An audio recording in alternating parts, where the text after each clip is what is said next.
Chers amis, bonsoir, bonjour.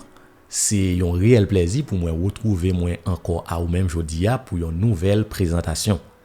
Présentation aujourd'hui a gagné comme sujet deux raisons pour lesquelles tu as besoin de Jésus. Deux raisons pour lesquelles tu as besoin de Jésus. Tout le monde souffre de une maladie spirituelle que bon Dieu relève péché. Tous les hommes, quel que soit langue ou parler, quelle que soit nationalité, nous tous nous souffrons de une maladie spirituelle que bon Dieu relève péché. Mais on connaît qu'il y a un pile monde qui sont malade, malheureusement, ils ne pas connaissent si ils sont malades. Et le fait que vous pas connaissez si vous malade, c'est difficile pour vous chercher joindre un docteur. Et le récit fait ça, parfois c'est lorsque vous sentez douleur et malheureusement les docteur les compte trop tard. Eh bien, je dis à nous pas essayer dans présentation ça diagnostiquer cette maladie que Dieu appelle le péché. Nous allons essayer de répondre avec trois questions aujourd'hui. C'est qui ça péché aille, qui monde qui pécheur et qui ça nous capable faire pour nous remédier à la situation ça. J'aime te dire tout à l'heure, sujet à ces deux raisons pour lesquelles tu as besoin de Jésus. Et la première raison, c'est à cause de ton état dans le péché. Dans la prochaine vidéo, nous allons voir deuxième raison. Maintenant, j'aime te dire tout à l'heure, qu'est-ce que le péché? C'est la première question nous allons essayer de répondre. Mais avant que nous répondions avec question ça, on nous a des théories non bibliques du péché. Comment moun en pile fois définit péché, mais qui n'a aucun rapport à Jean la Bible définit péché. En première vue que nous prenons, la première théorie, c'est la vue idéaliste.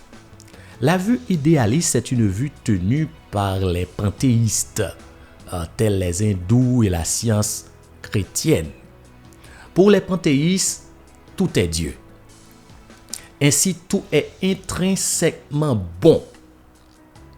Pour eux, le péché, c'est une illusion. Donc, quand on dit une illusion, c'est-à-dire, ce n'est pas une réalité. Pour les panthéistes, le péché n'est pas une réalité, selon la vue idéaliste. Donc, qu'est-ce qu'ils disent? Ils disent, l'illusion du péché et du mal s'impose parce que l'homme ne sait pas regarder le monde comme il est en réalité, à savoir une manifestation visible de Dieu. Malheureusement, cette vue est réfutée par la Bible. Lorsque nous lisons en Genèse chapitre 1er, le verset 1er, la Bible dit « Au commencement, Dieu créa les cieux et la terre ». Donc, les cieux et la terre, c'est une expression hébraïque qui signifie « toute chose ». Donc, si vous voulez, vous pouvez dire « Au commencement, Dieu créa toute chose ». Donc, cela veut dire que la création est bien distincte du Créateur. Nous pas qu'à apprendre accepter cette vue panthéiste qui dit que tout est Dieu. Donc, il définit le péché comme étant une illusion puisque tout est intrinsèquement bon. La deuxième vue non biblique, c'est la vue éthique et humaniste. Cette vue est tenue par les libéraux. Ils disent que péché, c'est ne pas aider les pauvres, ne pas chercher la justice et la paix, c'est agir méchamment dans la société, etc. C'est bien d'aider les pauvres, c'est bien de chercher la justice et la paix, c'est bien d'agir en toute bonté dans la société. Mais ils définissent le péché en dehors de Dieu. Ils disent que c'est ce qui est primordial. Ce qui est primordial, c'est de faire le bien. Donc, pour eux, péché, c'est ne pas aider les pauvres, ne pas chercher la justice et la paix, c'est agir méchamment dans la société. Pourquoi nous réfutons cette vue? C'est parce que toute mesure objective hors de Dieu et de sa parole n'a aucun fondement solide. Pour qui ça? Parce que au cas parler d'une éthique humaine universelle, mais c'est une éthique qui est forcément relative. Parce que tout le monde pas pour le même genre, tout le monde pas d'accord le même genre. On nous prend trois exemples. Premier exemple, c'est question l'avortement. L'avortement de nos jours est si largement accepté dans plusieurs pays, dans plusieurs sociétés, et que dans un temps, dans plusieurs années passées, il était considéré presque comme un péché impardonnable. À plusieurs autres époques de l'histoire. Bien que la Bible condamne, mais on pourrait dire aujourd'hui, il y a pile de monde qui croit que ce n'est pas un péché, ce n'est pas un mal. Un deuxième exemple que nous sommes capables de prendre, c'est si nous voyons les intouchables de la société indienne. Les intouchables, ce sont les membres d'un groupe en dehors du système de caste, système qui organise la société indienne. Il y a un peu de monde qui croit que ou pas supposé et aider les intouchables parce que le monde ça eu à vivre dans des situations vraiment misérables et il y a des gens qui d'accord pour ne pas aider eux. Alors que si nous définissons le péché comme étant c'est ne pas aider les pauvres, le monde ça pas d'accord avec eux parce qu'ils ont trouvé que c'est juste de ne pas aider les intouchables de l'Inde. Nous prenons encore l'autre exemple. Autrefois, l'esclavage c'était une chose très ordinaire, et qui était considérée comme faisant partie de l'ordre naturel des choses. Par contre, aujourd'hui, n'ont pas même qu'à oser et mentionner esclavage dans la société, parce que tout le monde finit par d'accord que ce n'est pas correct. Ça, c'était la vue éthique et humaniste tenue par les libéraux. Maintenant, la troisième vue non biblique du péché, c'est la vue légaliste, tenue par les pharisiens, les gens séculiers et pas mal de chrétiens aussi. Et ils disent que le péché n'est qu'une liste de mauvaises choses qu'on peut commettre, telles le meurtre, l'adultère, l'homosexualité, le vol, l'ivrognerie, la méchanceté, le mensonge, le blasphème, la malhonnêteté, l'idolâtrie. Je suis d'accord que ce sont des péchés, mais on ne peut pas définir le péché en établissant une liste de mauvaises choses comme ça. Pourquoi? C'est parce que cette vue est aussi relative que la vue éthique. Pourquoi? Parce que les péchés en série de légalistes est différent de en série de l'autre légaliste. Tout le monde n'a pas même liste. Ou après dans liste ça capable de homosexualité, puis d'autres légalistes retirer l'homosexualité parmi ça considéré comme étant le péché. Maintenant, qu'est-ce qu'il y a avec ces genres de définitions? Quel est le défaut? Le défaut radical de toutes ces théories, c'est que cette théorie essaie de définir le péché sans tenir compte du fait que le péché est essentiellement une rupture intentionnelle de la relation avec Dieu. On ne peut pas définir le péché en dehors de Dieu. Le péché, c'est une opposition à Dieu. C'est une transgression ou c'est la transgression de la loi de Dieu. Donc, bibliquement, c'est ça le péché. Et nous allons entrer en profondeur dans la vue biblique du péché. En Genèse chapitre 39, le verset 9b, sur la proposition malsaine de la femme de Potiphar à Joseph d'entrer en relation sexuelle avec elle, en nous qui répond Joseph li baille. Joseph répond en Genèse chapitre 39 verset 9b, il dit: comment ferais-je un aussi grand mal et pécherais-je contre Dieu? Donc le péché, c'est quelque chose qu'on fait contre la volonté de Dieu, contre la sainteté de Dieu. Et en 1 Jean chapitre 3 verset 4, la Bible dit que quiconque pêche transgresse la loi, et le péché est la transgression de la loi. Et quelle loi? C'est la loi de Dieu. Nous connaissons un pile monde qui pas d'accord genre de réponse à parce que yo pas croire dans la Bible. Un pile monde qui dit la Bible n'est pas digne de confiance parce que la Bible a été falsifiée par les hommes, particulièrement nos amis musulmans. Un pile pas croire la Bible. Même plus que quoi, c'est parce que monde ça pas prend temps pour lire la Bible, pour découvrir la Bible et aussi chercher à comprendre la Bible. Donc la Bible lui montre clairement que le péché est toujours quelque chose qui est en relation avec Dieu. C'est quelque chose qu'on fait contre la volonté de Dieu, contre la sainteté de Dieu. Maintenant, pour mieux comprendre cette question de péché, la Bible, dans ses langues originales, l'hébreu et le grec, il y a plusieurs mots traduits par péché. Et je vais voir avec vous rapidement 5 mots hébreux qui traduisent par péché et 5 mots grecs. Il y en a plein, mais pour écouter la vidéo, donc je choisis 5 hébreux et 5 mots grecs pour rapidement. Premièrement, les 5 premiers mots hébreux, il y a chata. Chata qui veut dire rater la marque. Rater la marque. C'est comme quelqu'un qui fend du bois, mais qui rate la marque qu'il devait suivre. Rater la marque. Donc, il a raté la marque. Il y a un verset qui utilise le mot chata, c'est Genèse chapitre 18, le verset 20. Il dit, et l'Éternel dit, le cri contre Sodome et Gomorrhe s'est accru et leur péché ici c'est chata et leur péché est énorme. Donc, qu'est-ce ça? Péché ici c'est rater la marque, ou bien si vous voulez, rater la cible. Deuxième mot hébreu c'est pacha. Ce mot comporte une idée de rébellion, se rébeller, se révolter ou bien transgresser. Nous joignons ça dans Ésaïe chapitre 1er, le verset 2, lorsque la Bible dit « Ciel, écoute, terre, prête l'oreille. En effet, l'Éternel parle. J'ai nourri et élevé des enfants, mais ils se sont révoltés. » Pacha. Ils se sont révoltés contre moi. Donc, vous voyez, ici, pacha, c'est l'idée de rébellion, se rébeller. Troisième mot hébreu, c'est shagag. Shagag, c'est péché par ignorance ou par inadvertance. C'est comme errer, égarer.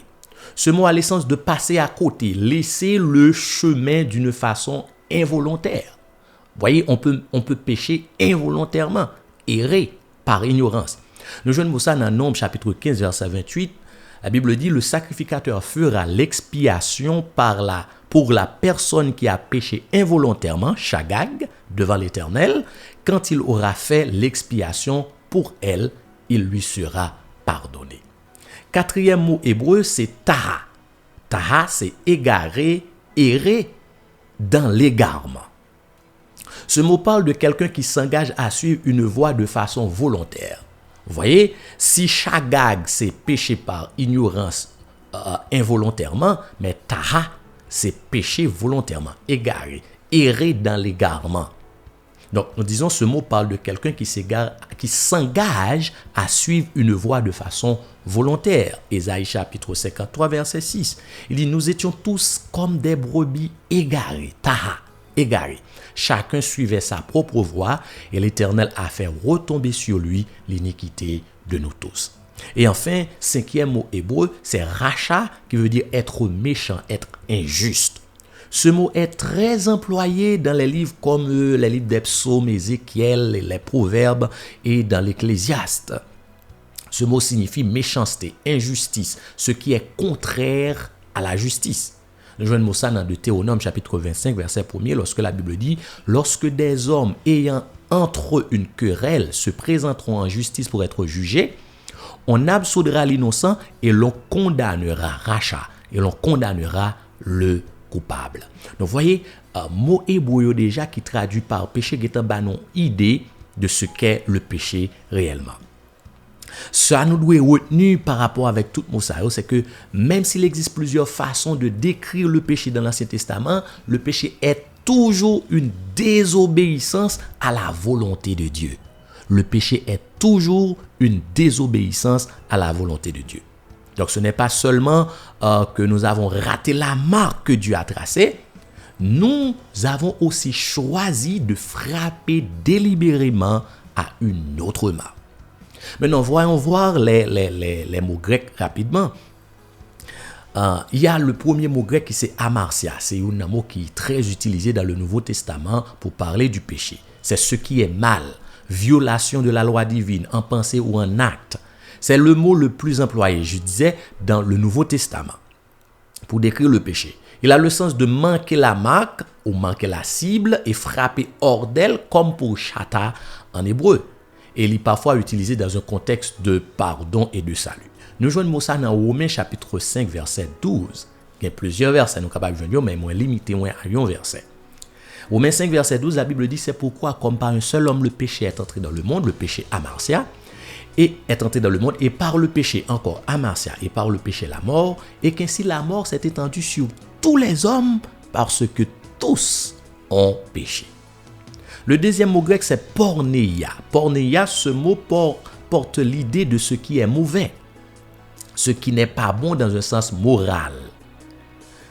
Telles relations sexuelles illicites, adultère, fornication, homosexualité, lesbianisme, relations avec des animaux, inceste, impudicité, infidélité, prostitution. Donc, pornéia a un rapport avec toute action. Ça. Nous jouons ça dans Matthieu chapitre 15 verset 9. Lorsque la Bible dit « Car c'est du cœur que viennent les mauvaises pensées, les meurtres, les adultères, les impudicités, pornéia pour impudicité, les vols, les faux témoignages, les calomnies. » Troisième mot grec nous joignons, c'est « asébès ». Asébès, ce mot a le sens de « sans Dieu », démuni de révérence envers Dieu, sans respect pour Dieu. Celui qui condamne Dieu. La Bible est aussi des impies. Le mot asébès signifie aussi ce qui est contraire à la nature et au caractère de Dieu. Nous joignons ça dans Romains chapitre 4 verset 5 et il se réfère à tous les incroyants. Ça veut dire tout le monde qui pas connaît mon Dieu, qui pas accepté mon Dieu, le mot grec utilisé c'est asébès pour parler de eux comme des gens qui pêchent. Le quatrième mot c'est anomos, ce mot veut dire sans loi, violeur de la loi. Les auteurs bibliques ont employé Moussa pour désigner quiconque marche contre un principe ou une loi. Nous joignons dans 1 Timothée chapitre 1er verset 8 pour arriver dans verset 10. Il dit « Nous n'ignorons pas que la loi est bonne pourvu qu'on en fasse un usage légitime, sachant bien que la loi n'est pas faite pour le juste, mais pour les méchants et les rebelles, les impies et les pécheurs, les irréligieux et les profanes, les parricides, les meurtriers, les impudiques, les infâmes, les voleurs d'hommes, les menteurs, les parjures et tout ce qui est contraire à la saine doctrine. Donc ça c'est anomos. Et enfin, le dernier mot grec que vous traduit par péché c'est planer, qui signifie égarement ou bien errer. Celui qui s'égare hors du droit chemin, qui prend le mauvais chemin ou qui erre ici et là. Nous jouons ça dans Romains chapitre 1er verset 19 pour arriver dans verset 27. M'appelez pour nous dans la version Semeur là sans commentaire, passage ça qui est vraiment intéressant. Donc nous dit c'est le mot planer. Il dit en effet ce qu'on peut connaître de Dieu est clair pour eux. Dieu lui-même le leur ayant fait connaître, car depuis la création du monde, les perfections invisibles de Dieu, sa puissance éternelle et sa divinité se voient dans ses œuvres quand on y réfléchit. Ils n'ont donc aucune excuse, car alors qu'ils connaissent Dieu, ils ont refusé de lui rendre l'honneur que l'on doit à Dieu et de lui exprimer leur reconnaissance. Ils se sont égarés dans des raisonnements absurdes et leur pensée dépourvue d'intelligence s'est trouvée obscurcie. Ils se prétendent intelligents, mais ils sont devenus fous. Ainsi, au lieu d'adorer le Dieu immortel et glorieux, ils adorent des idoles. Images d'hommes mortels, d'oiseaux et de quadrupèdes et de reptiles. Verset 24. C'est pourquoi Dieu les a abandonnés aux passions de leur cœur qui les portent à des pratiques dégradantes, de sorte qu'ils ont avili leur propre corps. Oui, ils ont délibérément échangé la vérité concernant Dieu contre le mensonge. Ils ont adoré et servi la créature au lieu du Créateur, lui qui est loué éternellement. Voilà pourquoi Dieu les a abandonnés à des passions avilissantes. Leurs femmes ont renoncé aux relations sexuelles naturelles pour se livrer à des pratiques contre nature. Les hommes de même, délaissant les rapports naturels avec le sexe féminin, se sont enflammés de désirs les uns pour les autres. Ils ont commis entre hommes des actes honteux et ont reçu en leur personne le salaire que méritait leur égarement. Et le dernier mot, c'est planer. Égarement. Donc, nous sommes trouvés 5 mots hébreux et 5 mots grecs que auteurs bibliques ou bien traducteurs ont traduit par péché qui montraient que le péché est toujours en relation avec Dieu. Donc finalement à la question qu'est-ce que le péché, nous répondons que le péché est essentiellement une rupture intentionnelle de la relation avec Dieu, une opposition à Dieu et une transgression de la loi de Dieu. Le péché est tout ce qui n'est pas conforme à la sainteté de Dieu. Il peut être une omission, une commission, une pensée, une action délibérée, volontaire ou non consciente. Maintenant, la deuxième question, c'est qui sont pécheurs? Et vous avez une réponse ensemble avec moi? Tous les hommes sont pécheurs. Et par rapport avec tout mot que nous trouvons la Bible traduit par pécheur, nous rendons compte que tous les hommes sont pécheurs. Et la Bible même nous dit dans Romains chapitre 5 verset 12, c'est pourquoi comme par un seul homme le péché est entré dans le monde et par le péché la mort, et qu'ainsi la mort s'est étendue sur tous les hommes parce que tous ont péché. Nous tous nos péchés pour qui ça? Parce que nous tous nous gagnons une nature pécheresse. Mais comment nous faisons une nature pécheresse là? Eh bien, Bible a dit dans Romains 5 verset 12, nous héritons nature pécheresse ça de Adam. Ça nous besoin comprendre dans verset ça lorsque la Bible dit comme par un seul homme le péché est entré dans le monde et par le péché la mort, et qu'ainsi la mort s'est étendue sur tous les hommes parce que tous ont péché. Vous voyez, tous ont péché, verbe là li au passé, verbe grec là to li au passé. Donc l'action s'est déroulée dans un point du temps, dans le passé. C'est donc à un moment dans le passé, à un certain moment dans le passé, nous avons tous ensemble commis un péché. Et comme résultat, nous avons une nature pécheresse. Et qui le bagage a été passé? Qui le nous tous ensemble été péché? Bible a dit. C'est à travers Adam. Adam était le représentant de la race humaine. Romains 5 verset 12, première partie a dit c'est pourquoi comme par un seul homme le péché est entré dans le monde. Et qui est cet homme? Cet homme, c'est Adam. Et d'après le contexte au verset 14, on voit que c'est Adam. Et quel était ce péché? C'était la désobéissance à Dieu en mangeant le fruit défendu en Genèse chapitre 3 du verset 1er jusqu'au verset 7. Donc selon la théorie représentative de l'imputation du péché tenue par les théologiens, donc il n'y a pas nié que Adam fut la tête naturelle de l'humanité. Il était le représentant de tout le monde. D'ailleurs, le mot Adam même signifie humanité. Donc, lorsque Adam a désobéi en mangeant le fruit défendu, l'humanité, nous tous étions présents. L'humanité était présente en Adam et mangeait avec lui.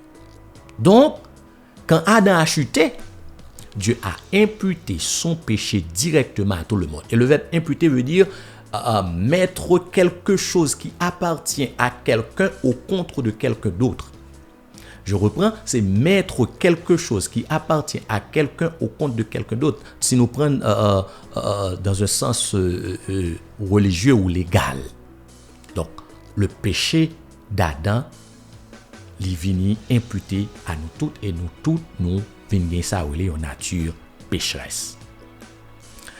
Nous avons cité pour vous un grand chercheur que les Berkhoff. Il dit parce qu'il était le représentant Adam, parce qu'il était le représentant de la race, sa désobéissance a affecté tous ses descendants. Dans son juste jugement, Dieu impute la culpabilité de ce premier péché qui a été commis par le représentant de l'alliance, ce qu'on appelle l'alliance des œuvres, à tous ceux qui étaient liés avec lui dans l'alliance. Donc, quel est le résultat? Le résultat, c'est qu'ils sont nés dans un état dépravé et pécheur. Et cette corruption intrinsèque comporte aussi la culpabilité. Fin de citation. C'était la parole de Berkhoff. Donc la phrase « tous ont péché » dans Romains 5 verset 12 veut dire que nous tous nous t'ai participé au péché d'Adam à cause de union réelle que nous t'ai fait ensemble avec lui comme étant le représentant de l'humanité. Donc nous sommes tous coupables avec lui. Nous héritons d'Adam notre nature pécheresse. Donc, nous sommes capables de comprendre que nous sommes tous des pécheurs. Et Paul, lorsqu'il a traité question péché aux chrétiens et dans l'épître aux Romains, il était identifié dans Romains chapitre 1er, verset 18 à 32, 3 catégories d'hommes. Dans 3 catégories d'hommes, Paul t'a parlé des méchants. Ou qu'à prendre un petit temps pour lire Romains chapitre 1er, verset 18 à 32, il parlait des méchants. Paul parlait des hommes pieux. Il suppose qu'ils sont justes devant Dieu par le fait de n'avoir pas agi comme les méchants. Bien qu'ils n'agissent pas comme eux, ils commettent aussi l'iniquité. Donc les méchants, les hommes pieux, et puis les religieux. Sorti dans verset 17 pour arriver dans verset 19. Dans ce passage, Paul l'a adressé aux Juifs comme étant les plus religieux. Et ici, si tu as des gens qui t'a sauvé parce qu'ils sont toujours présents dans toute activité religieuse, ils ne sont pas l'autre que Juifs. Et dans verset 21, on va voir comment on va le condamner. On va dire, toi donc qui enseignes les autres, tu ne t'enseignes pas toi-même. Quand on me pose une question, dans quelle catégorie ou pas là? Parce que nous tous, nous n'avons une catégorie ça. Si nous pas méchants, nous parmi les pieux, les hommes pieux. Si nous pas parmi les hommes pieux, nous parmi les religieux. Donc nous sommes tous des pécheurs. Et si nous t'apprends citer pour une liste de péchés que Jésus-Christ même, qu'on fait allusion avec eux, nous tous nous retrouver nous là-dedans. Donc quelle que soit la catégorie dans laquelle tu te trouves, tu es un pécheur. Tu es une pécheresse, comme tout le monde. Et d'ailleurs, dans Romains 3, verset 10, la Bible dit, il n'y a point de juste, pas même un seul. S'il en est ainsi, est-ce que il y a une possibilité pour l'homme sortir dans l'état ça? Et c'est exactement la dernière question ça nous gagnons pour nous répondre. Qui ça nous a fait? Pas oublier sujet, c'est 2 raisons pour lesquelles tu as besoin de Jésus. Tu as besoin de Jésus premièrement à cause de ton état dans le péché. Maintenant, quel est ton état dans le péché? Tu es esclave du péché. Et en tant qu'esclave, tu as besoin d'un libérateur. Qui ça nous a fait pour nous sortir? Nature pécheresse là, les rend nous esclaves. Ainsi donc, nous pas capables de pécher. Alors, vidéo ça est destinée spécialement à tous ceux qui ne rencontrent pas encore Jésus dans leur vie. Béni soit Dieu, nous tous qui acceptons Jésus-Christ dans la vie, nous, le péché n'a plus de pouvoir sur nous parce que Dieu nous donne son Esprit Saint qui domine le péché.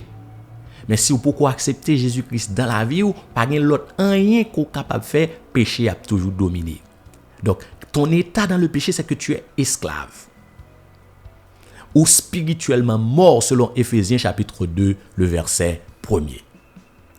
Donc, si tu es mort, tu ne peux rien faire. Un cadavre ne peut rien faire en bien ou en mal pour lui-même. Est-ce que le possible pour un cadavre prendre courir parce que il sent il est en danger? Non.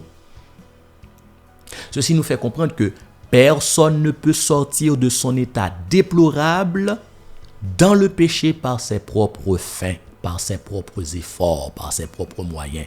Il a besoin de quelqu'un d'autre. Et la seule personne qui puisse te sortir de cet état de péché, c'est Jésus-Christ.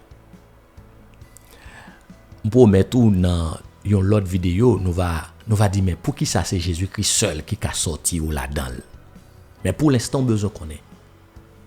À cause de ton état dans le péché, tu es esclave. Tu es en état d'esclavage. Si tu ne connais pas encore Jésus, si tu ne reçois pas encore Jésus dans ta vie, tu es esclave du péché, le péché domine sur toi. Et tu ne peux rien faire pour sortir de cet état, sinon seulement Jésus-Christ peut te faire sortir. Seulement Jésus qui a retiré dans cet état de péché. Alors frères et sœurs, nous chers amis, nous pratiquement arrivés dans la fin vidéo. Et nous va bailler deuxième raison dans la prochaine vidéo. Mais en conclusion, l'une des raisons pour lesquelles tu as besoin de Jésus, c'est à cause de ton état dans le péché. Le péché est tout ce qui est contraire à la sainteté de Dieu. Tous les hommes sont pécheurs à cause de leur nature pécheresse et à cause des péchés qu'ils commettent. Nous n'avons pas une nature pécheresse parce que nous péchons, mais nous péchons parce que nous avons une nature pécheresse. Donc aucun homme ne peut se sauver par ses propres efforts. Il a toujours besoin d'un autre pour le délivrer des péchés. Et seulement Jésus peut faire cela. Donc si parole ça a été touché aujourd'hui, et qu'on t'a voulu délivrer de l'esclavage du péché, mon seul bagage qu'on est capable de faire, c'est remettre la vie à Jésus. Et si vous voulez faire ça, d'ailleurs pour répéter prière ça après. Seigneur Dieu, créateur de toutes choses, je reconnais que je suis un pécheur et que je ne peux rien faire pour me délivrer moi-même de l'esclavage du péché. Je reconnais aussi et je crois que Jésus seul peut me sauver de cet état.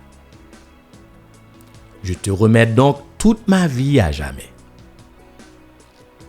Écris mon nom dans ton livre de vie. Je t'en supplie. Amen.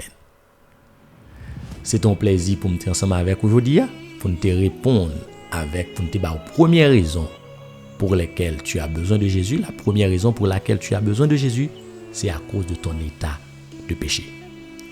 À mes amis chrétiens, partagez la vidéo ça à 11 amis qui pour connaître Jésus-Christ et permettre que le message ça atteigne.